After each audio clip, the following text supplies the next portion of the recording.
wasn't cluing into everybody was gonna be. Hey, we're on, you guys. We want to welcome everyone to our council committee meeting.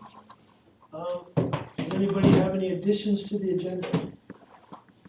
I just want to add one thing that I neglected to submit, and that is the budget request from the beautification committee. 3.9 will be the budget request from the beautification committee. Thank you very much.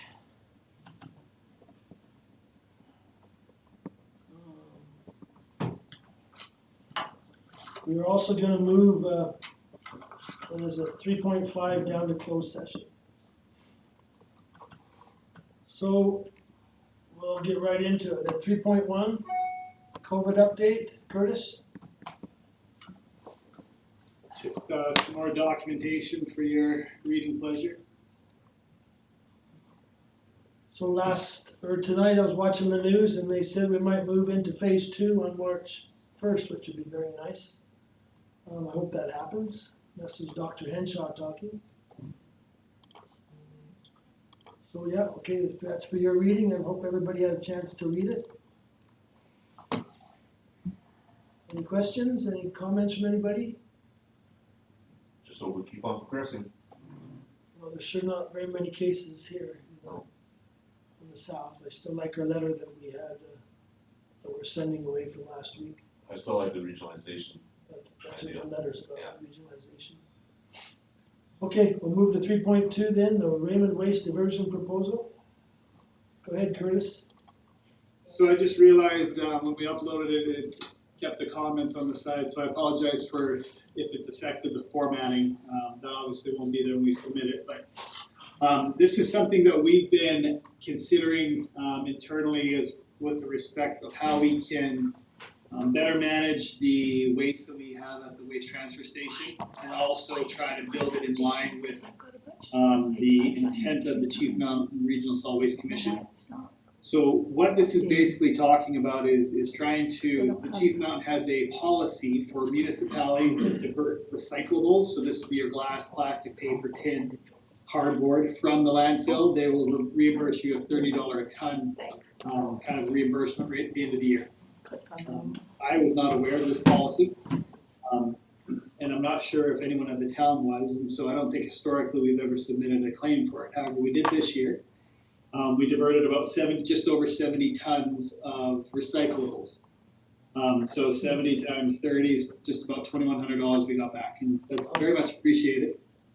But in 2015, Chief Mountain commissioned a study by Tetra Tech. It's an environmental servicing company out of Lethbridge, where they did a best practices model and a management plan for Chief Mountain when it was an authority. One of the recommendations from that plan was to become a commission, and as you know, that's recently happened, largely due to the effort of Abe Tinney, our Legislative Services Director, but also the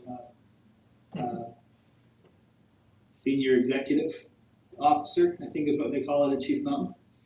And so he's basically managing that organization as well on a contract with the town. This report has, I think, 20 or so recommendations. I just wanted to highlight a couple. Chief Mountain has an issue with tonnage. So it only is allowed 10,000 tons of waste can go in annually. If it goes above 10,000 tons, that's not good. And eventually it might have to go from a registered landfill to an approved landfill, which means it can go over 10,000 tons and it would have an increased weight. But there'll be substantial costs to make the landfill qualify for the approved status. They'd have to dig it deeper, wrap it, put it with a stronger liner to keep the materials from settling into the soils. Far more testing, all of that equals higher capital costs and higher operating costs. And when you look at the report, and I think Abe just told me 2020's numbers, they were actually over as well. So Abe, if you just scroll up a little bit, that spreadsheet there, figure 5, we'll actually add column 2020. So out of the 2005 through 2020, there's been 3 years that they've actually exceeded the 10,000 ton limit. There's 5 years, the ones that are in red, where they exceeded, but they were able to stay at the 10,000 ton limit only through diversion to Pigeon Creek landfill or to Lethbridge. And the remainder of the times, if you look at them, and they're right up on that limit. In 2012, the year that they were substantially over, they had to do a lot of diversion. That was the big hailstorm in Cardston and area. And so there's a substantial amount of waste going into the Cardston transfer stations, which obviously made it into the landfill. So with this in mind, barring any kind of catastrophe, we don't really have any wiggle room. We are kind of up at that 10,000 ton limit.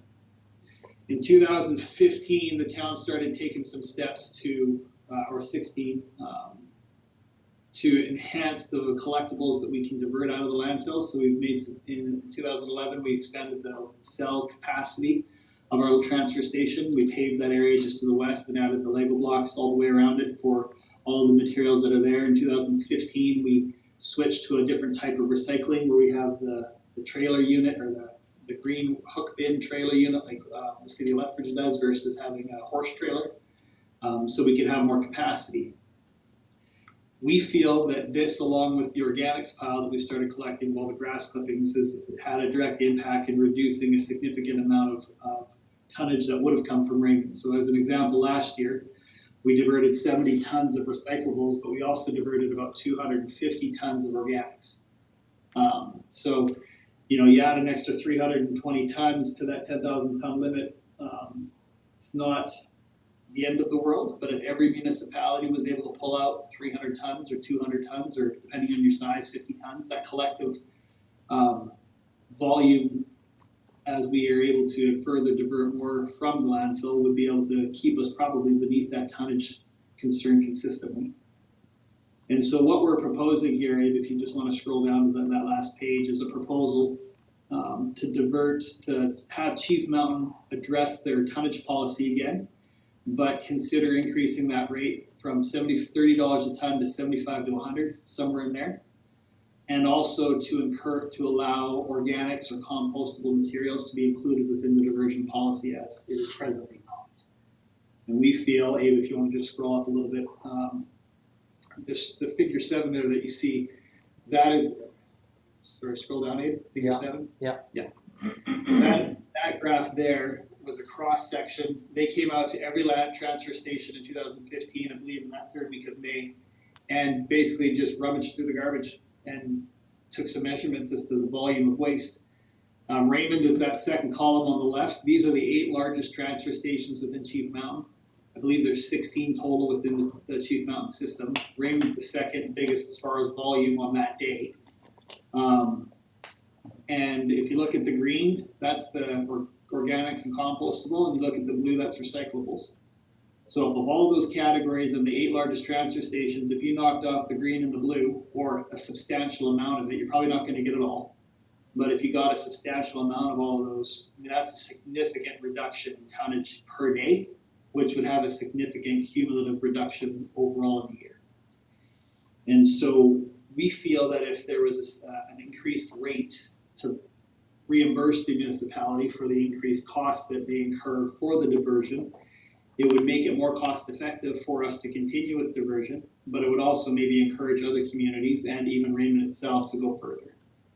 And so what I'm hoping is, if council is supportive of this, that you will, I'd like to bring this up at the next 4 mayors meeting with Sterling, Cardston, and McGrath, and see if they are also in favor, and if so, collectively or individually submit this to the Chief Mountain Regional Solid Waste Commission meeting coming up in the next little bit, whether it's this next meeting or the next few months, and see if they would consider doing this for the 2022 year. I think this is a great proposal. Sounds necessary too. So Councillor Peters, my question for you, or Abe, have you discussed this at all, these diversions proposals?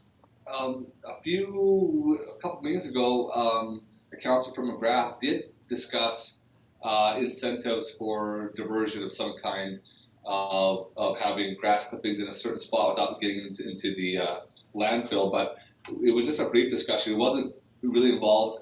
The manager of the transfer station, or the Chief Mountain Commission, did mention that most municipalities are doing something similar to us, but I don't think that they're to the extent that we are with all of them. Abe, anything else you can add to that?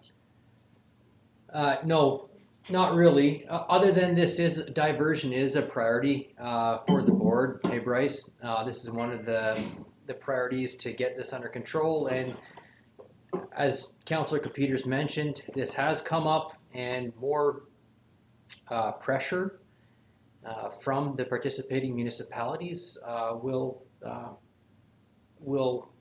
I think encourage the board to have more serious conversations about diversion incentives. Because it's really wise what you're thinking here. They have this diversion and they have more room in the landfill. I mean, it's a no-brainer. So the only challenge we have to manage is gonna be a corresponding cost, right? So right now, I believe only Cardston, McGrath, and now Raymond this year or at least recently, has applied for this rebate. If organics is included, Raymond would go from $2,100 currently to $9,100. So it's almost a four-fold increase. And so if you double or triple or quadruple that amount, you know, it can become expensive to the commission. Now, the commission needs to decide within the requisition structure if it's worth the expense, or if it's going to increase requisition rates. Maybe municipalities aren't going to want to do it. But for those communities that are diverting, it's in our interest, regardless of whether or not we have to pay a little bit more, we're going to get reimbursed that much more because we're diverting. And hopefully then other municipalities, would be an incentive for them to divert more. And then the other thing for consideration is just, and it's totally escaped me, so I'll let it be. Any other comments from the rest of you? I like it. Sounds like a good thing to me. Sounds like you went to a lot of work, somebody, Abe or Curtis. Curtis, went to a lot of work to, this is good. I think the four mayors, I'll be happy to have you present that there and support you on that. Okay, well, actually, I just remembered what it was now. So just say it for context, every time we have a truck come to haul one of our green bins from the recycling depot in Raymond to Lethbridge, it's a $180 charge. So and each of those bins weighs between 0.3 and 1.5 tons. So you're gonna get $30 back at the best for a ton, and it's gonna cost you $180 to haul it. So, you know, morally, it's a responsible thing to do, to divert as much as you can. Financially, it's far better for us just to not recycle, send it all to the landfill and let Chief Mountain deal with it, than it is to incur the cost to divert it. Now, obviously, we're not gonna do that, but if there was, the reason for the rate increase is that if we can get a little bit closer where we're actually able to, you know, cut that number in half or pay for the hauling of the tonnage, then potentially, you know, we can go further even still. That's why as people want to be green, so we're trying to support them. Any other thoughts from anybody? Okay, well, I guess what Curtis would like is to bring it up at the four mayors meeting first, and then I guess bring it back here after it goes there to see what they think, then bring it back here for more approval or a motion. Yeah, we'll have it discussed with the four mayors. If they're in favor, we'll bring it back. Even if they're not, if Raymond's council is in favor, we can still have a motion then. It's just we'll want to make sure that Councillor Peters and their representatives are willing to speak up in support and justify why, so that it's going to get more traction at the board meeting than if it's just one. Yeah, like I said, Mayor, before, McGrath is very much on board of this type of idea and come up with an incentive for municipalities to do a little bit more, so we have less go to the landfill. So I think this is something that's doable. I think it's a great idea. Okay, no other discussion on this, we'll move on. 3.3, the national 3-digit 988 hotline. Want to talk about this, Curtis? Yeah, this is MP Mott sent this email out. The Conservative MP had a motion passed unanimously to bring a national 3-digit suicide prevention hotline. And they're asking municipalities across Canada to consider passing a motion similar to the one that's written here. to continue to put pressure on the government and the Canadian Radio, Television, and Telecommunications Commission to bring it to fruition. And then there's also a petition. So if this is something that council feels is not, then MP Motts is asking for a motion, and we will advertise that petition link, if so. So you'll bring that back next week then for a motion, right? Yep. Yeah, well, obviously this is a wise thing to do too. They're talking about all the mental health crisis that's going on right now with COVID. Someone's being forward thinking here. Too bad the Liberals didn't think of it.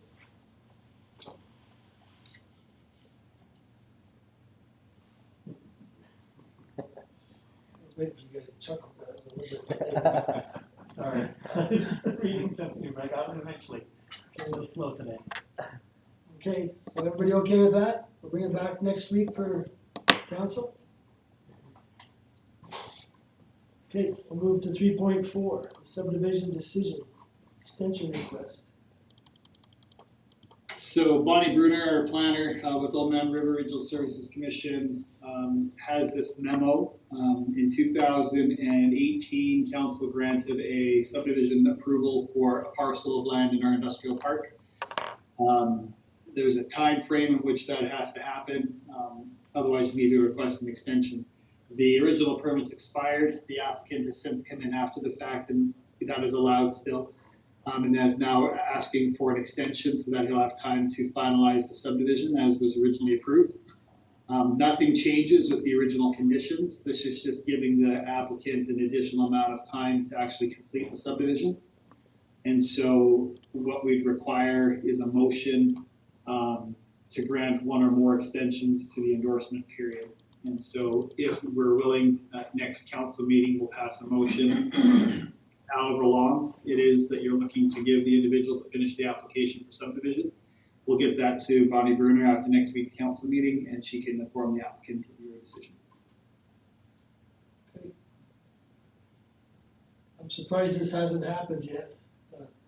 One person's talked to me a couple of times, even had me go out there and look at their subdivision with them, so I mean, I was quite surprised.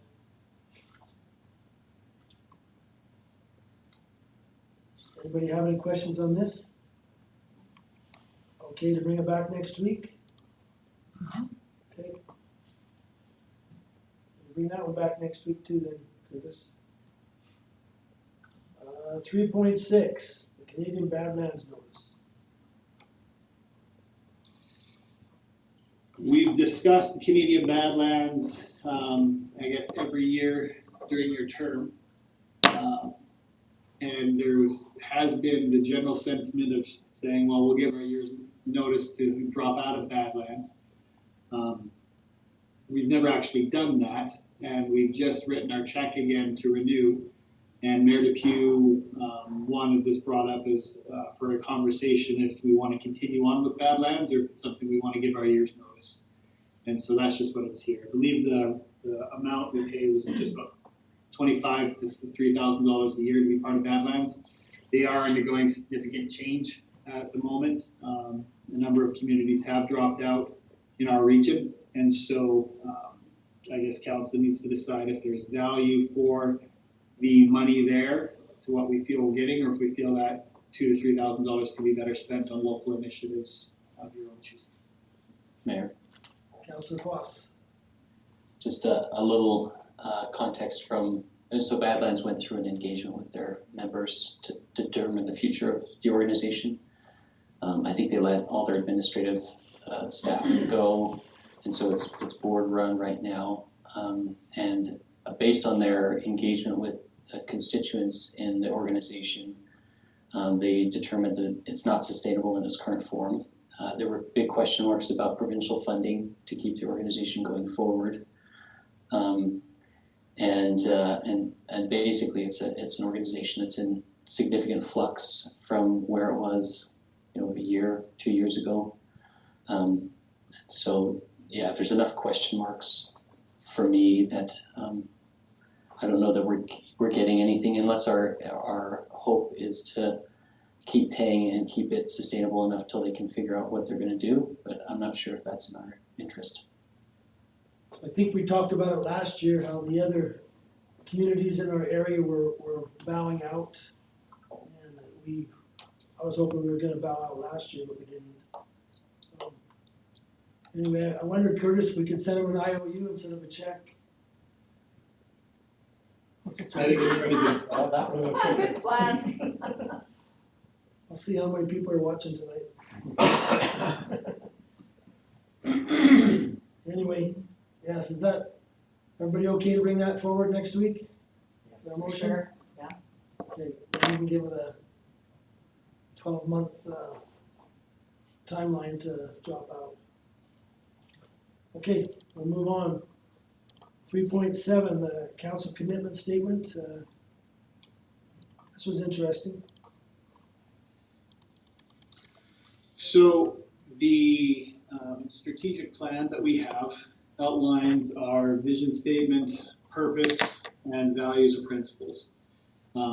We have this on our annual report every year and in our strategic plan, but it doesn't quite get a lot of even public acknowledgement of what your purpose is. And going forward is something I think we feel could be better advertised. And so we have this image here. It's been printed already, and it's the same size as the images in the foyer. And we felt that this one would just be able to be put up on the wall at all times. And every 4 years, as councils change, they would be able to adjust whatever their commitment is. And it's a way that the public will be able to see it in a way that's also matches with the branding that we have. And so what we're asking for is next week a council meeting. It's a little late, but it's better late than never, is where council can kind of outline what their strategic plan is if they'd like. We'd also like you to come to council meeting where we dressed up so we can have a council photo with Councillor Foss, who's been on council for a year or 2.5 years here. We still don't have a council photo for the term, which is almost ending. And then we'd like to have each of you actually sign on the grass with a white Sharpie your names. And then that's kind of every term going forward, the new council coming in will do the same thing. And so it's just kind of a written acknowledgement of what your commitment is, of the missions and values and principles that you're going to be utilizing as you run for office and as you're acting, as elected officials for the community. And we felt this was a good way to tie it all together. And All right. I would love to take the credit for this, but it wasn't me. Greg Robinson felt that this was a good way to push that message, and so give the credit to him. With COVID, you could just take a picture of Stuart and then just put us in. Yeah, for sure. me as a part. Photoshop. Anyway, Actually, I loved rereading this. You kind of Yeah. forget. Yeah, It was yeah. beautiful to reread it. And I thought, yeah, this is really what we're trying to do. It would be nice to have But that you on the kind of wall. forget what you're trying to do. It's a So, good reminder. it's almost, we should almost read it I read it together a couple, once a month or something. I read it a couple of times too, just like you're saying. Yeah, it's awesome.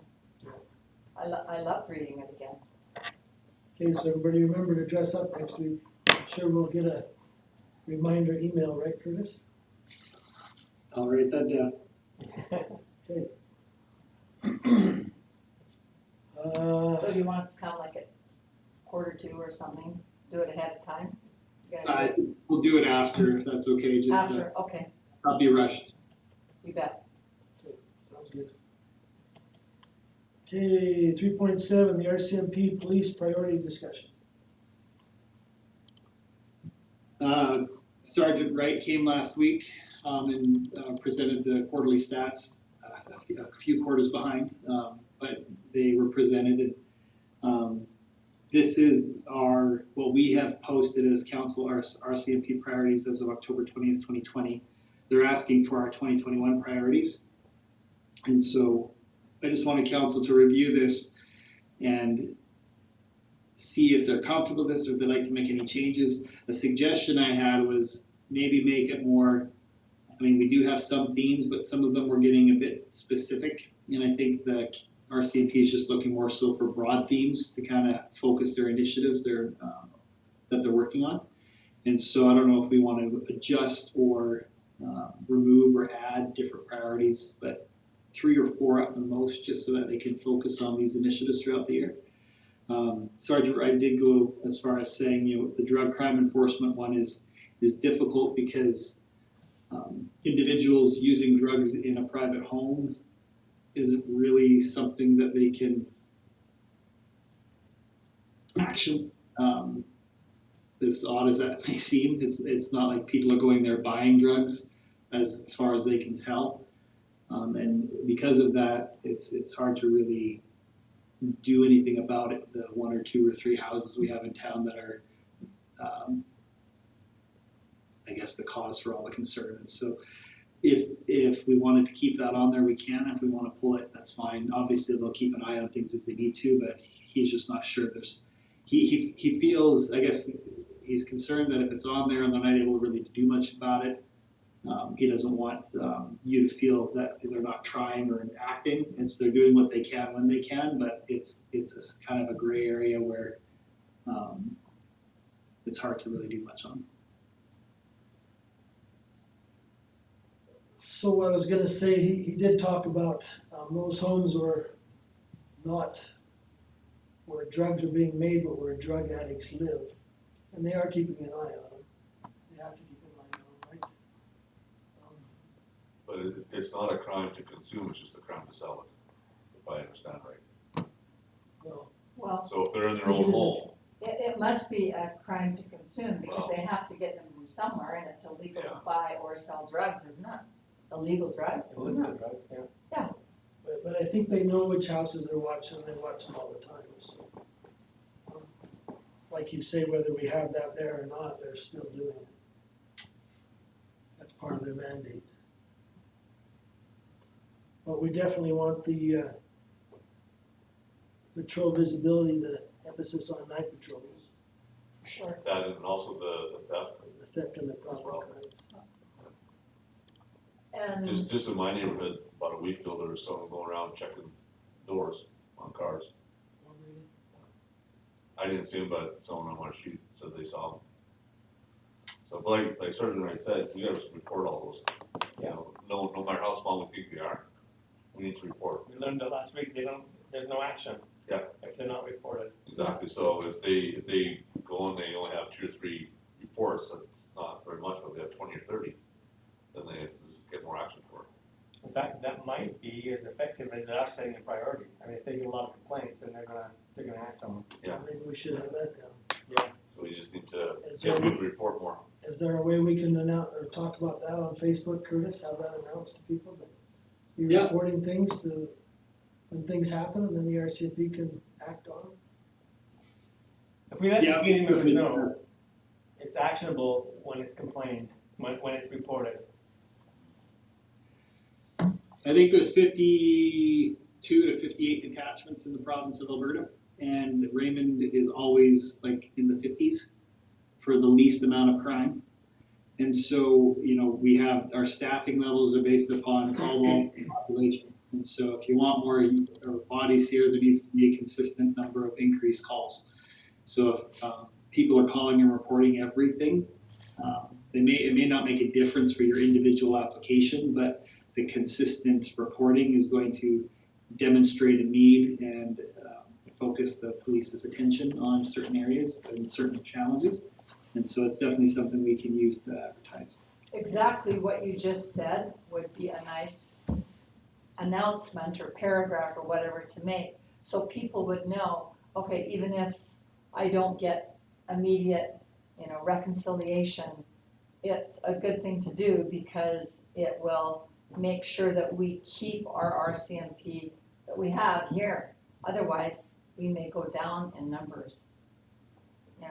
If they don't have the reports, how can they justify having 6 people here, Exactly. right? They have to somehow That'll be justify volume of calls. having the people.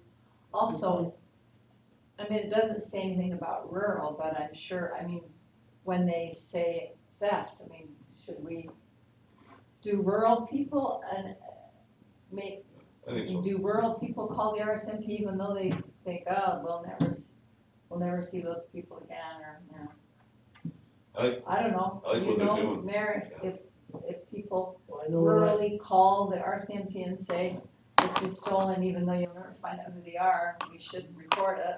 I did on my farm, I had things stolen. Yeah, I know, but And, I think other people do too. are reporting them, well, that's good, because And we, we asked him last week about, or 2 weeks ago, about the, going to the counties, so he's talking to the counties too. So I'm just not sure everyone realizes what we just realized, that we have to let. We got right in the horse's mouth. There's a propensity in town to call us when there's crime or when things happen. No, Yeah. call your counselor, call, Yeah. and we really need to go right to the RCMP. exactly. And I they agree. said that right to us. Yeah, because So what are we gonna do? I mean, it's not actionable. not our if it's job. If it's not reported to them.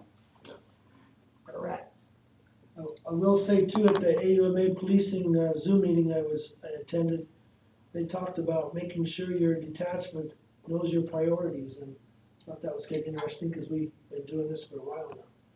So we're ahead of the game then. Yeah, we're ahead of the game. Everyone else is being reminded to do it. I don't know how many others are ahead of the game. I Nice just to thought, know. I thought that was interesting too. And I like what Sergeant Ray said last week about how they do their visibility out in the country. Yeah. I think that's a very I effective, think that's very smart, very effective. very I- smart. I know when I was a teenager, if I saw those lights, I wouldn't spend nearly as much time out there as I used to. I've seen them do that. I've seen the lights go Yeah. on. I wonder what the emergency is, but I guess they're just driving. Well, it's just. It's a good make you idea. aware, like, At least Just you a know good there's a idea. police car. There's someone out there, I'm not, yeah, Be I'm not heading careful. that way. Yeah, for sure. Okay, any other discussion on this? If not, then I guess we'll move to closed session. Can I just say one thing before we get in closed session? Oh, first real we have to go to 3.9. Go ahead, before you go to. Okay, I just wanted to, everyone was aware of, on Saturday, we had that event in town by the biker group, the Iron Order of Lethbridge. And also that helped with it was the Raymond Rotary, are the other ones that jumped on board and helped with it. And I just think they need to get a lot of credit and a lot of shout out, because what they did was amazing. It helped out a lot of people. I got some emails from some people that, one lady says that her and her husband didn't know how they're gonna feed their kids next week. And that's right here in Raymond. So I don't think we're aware that actually happens right here in Raymond. I think what they did was an amazing thing for the town. And I talked to one of the members who lives in Raymond, and he was actually one of the ones that got them the charter in Lethbridge, so that they had a group in Lethbridge. And he said that they're hoping to do future things here too. So I think when that comes around, we need to jump on board and help them any way possible. But I thought it was a great event. I just think they need to get a lot of credit for that. That's a good point. Maybe Curtis, you could do that on Facebook too. With a shout out to those groups that organize that. And there aren't very many communities that get it. No, there's not. It's amazing I that think we we're have the very, connection. I think we're very fortunate to get it, and I think the reason is because of the connection of those people that live in this town that are members of that club. Also, when I was there were town employees that were helping out too. I mean, Yeah. Kyle went and got the skid steer, and they could never have unloaded two Yeah. semis full of, they were planning on doing it by hand. I know. But I mean, the employees do a lot of work there too, and it's really helpful. And then I talked to this guy the next day, and he said, people don't realize is the warehouse that they get this from was in, I think he said Fort McLeod. He said, so we're up, we were in Fort McLeod by 9 in the morning, hauled everything here, distributed it all, and then got back out there and got home. So they're looking at a 12-hour day for those guys. Yeah. And it was all volunteer. Pretty They awesome, didn't yeah, they really didn't amazing. And it's cold. expect anything, Plus, people who didn't go, they need to realize how generous they were. I mean, they were giving Oh. away cases and cases They and were. cases of food to every car that came through. Did Yeah, they they were. say where those donations came from, or it was I the think stores or individuals? I don't know or- who exactly, They were a little guarded with that information, and that's Yeah. fine with me too. That's okay, you know. but I so- thought it was, somebody's very generous. I That's know the always a SCSS lot that of- was part of it, Yeah. helped out with some of the organization stuff, but it was mostly this Iron Order of Lethbridge biker group, and they're gonna do it all themselves, and then, with the connection of this guy in Raymond and the Rotary Club, they jumped on board and helped out, and so it was a great event, and I'm really looking forward to them doing something again. I heard a couple of Great. complaints that the food was outdated, or, but I'm thinking, yeah, but I mean, a lot of it was frozen, and Yeah, those most best of before dates are best before dates. They I don't know, mean people poison don't, after. people don't get that either. They don't, yeah. So yeah, the main group in charge is the Calgary and Family Peer Connections. It's a not-for-profit group, and so they're the ones that are initiated and spearheaded it. The Lethbridge, the Iron Order Motorcycle Club of Lethbridge partnered with them at a drive in the County Nation. And one of the members, as was mentioned, is from Raymond, and they wanted to bring it here. And so we were very fortunate to be able to work with them. And unfortunately, the weather was terrible for 2 weeks when we were supposed to be doing it. So it delayed it a little bit, but it was a very nice day. And yes, some expiry dates were closer after, but that's why it's free. Yeah. Yeah. So, Yeah, And like I said, most of it, I think about 75% was frozen goods, so, it was, And then the kids, little kids that they're volunteering. I mean, just a great chance Yeah. for anybody who is volunteer oriented to come Exactly. and do something for their fellow men. I think really great. That's great. So Councillor Hickey's right, we need to have a shout out to him. I just need to get the credit, so. That's great. Appreciate him doing that here in Raymond. A lot of people from out of town are here too, eh? A lot of, I mean, I don't know it's Raymond people, but there's a lot of comments, There was, faces I didn't know. And they didn't. They said they had No. folks from as far as Cardston and Sterling and Yeah. coming out. they had a few families from Lethbridge come out and stuff, and like I said, they just said, we're just not turning anybody away, you know, like, It's great. so. And they did offer some ongoing support for our pantries, our little pantries here in Raymond as well. So it's Did a they? great thing to bring to our community. Great. Okay, good. Thanks for bringing that up, Councillor Hickey. Councillor Harkin, you want to talk about the budget? Yeah, I just wanna, I mean, I know the beautification committee has requested the new planter, $1,600. We haven't really discussed it in our deliberations for our budget, but they need to get these orders, so we really need to decide it's $6,800. It's a good investment. We'll have those planters long-term. I don't know. We have to decide, because she has to order them. And we keep saying, oh yeah, we need to discuss that, but now we need to discuss it because she needs to order these planters. $6,800, 20 new planters for Main Street in our community. So it's 6,800, Well, we're gonna do 20. 20, yeah. I mean, they only dared ask for 10, and I said, for heaven's sakes, what are we gonna do? Leave 10 old ones and put 10 new ones? I mean, No, I like the idea of just whitewash. let's I just think the do it. reason we put it on hold was just to wait until we had our budget meeting where we're talking about all these things, that Well, all these requests. When is that gonna come out, Curtis? When are we gonna have that meeting? the province is having their capital budget, or their budget, they're gonna be releasing on Thursday. So we'll have a better idea of what our capital allocations will be then. This is something that's so small, we wouldn't be funding it out of a capital grant application anyway, it would just be coming out of operations. So I don't see a problem going ahead with 20 or even 30, to be honest, and just going ahead with the purchase and going from there, so. I think I like- it's favorable. Well, I just I like think it's a the good idea, investment, yeah. sorry. But it No, needs to be I think it's formalized. a good idea, what Chris said is gain 30, because then you got the 20 to replace, and then you got 10 extras for when they start to. Well, but, you know, They're you 26, I think, today. We have lots of things that we have to buy. I know, but this is an investment in our And isn't it less expensive, like, downtown, which is what attracts, you know, I mean, here's Greg trying to attract businesses to Raymond, and when they come here, they wanna be able to see that we're.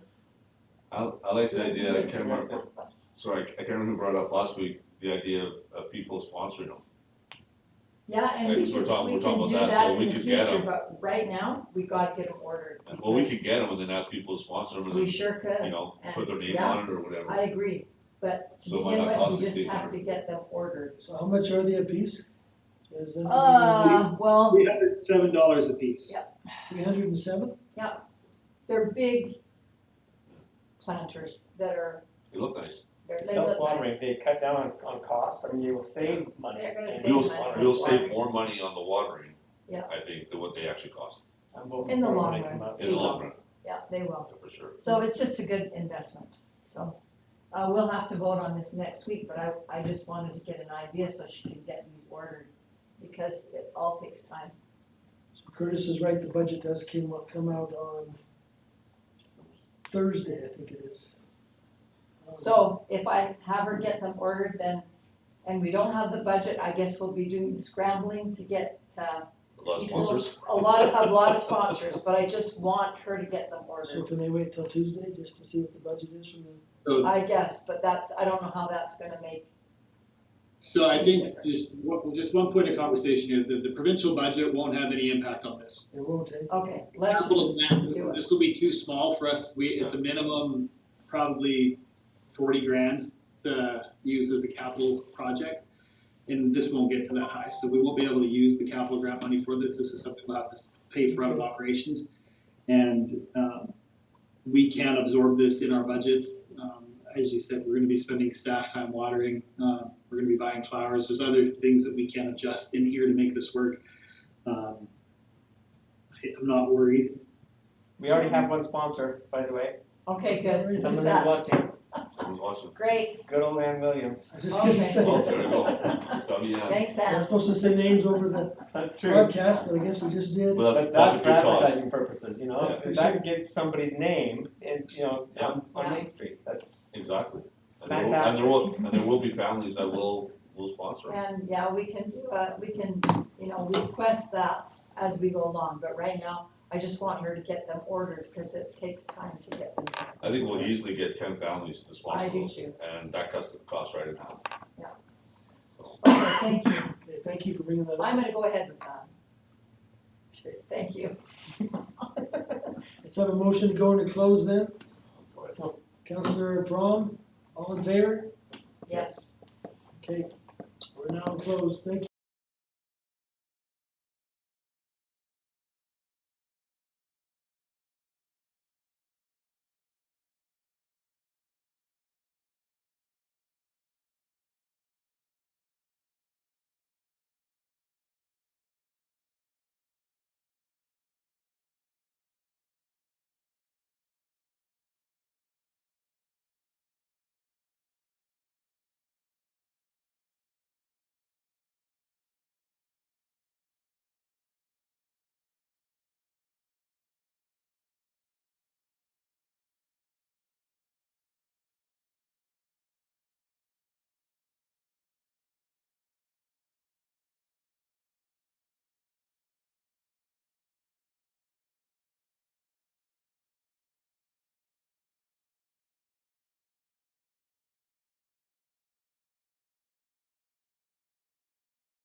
Now we need a motion, oh no, we just have to. Yep. Okay, thanks for coming. Great, everybody. Thanks. Hold it off.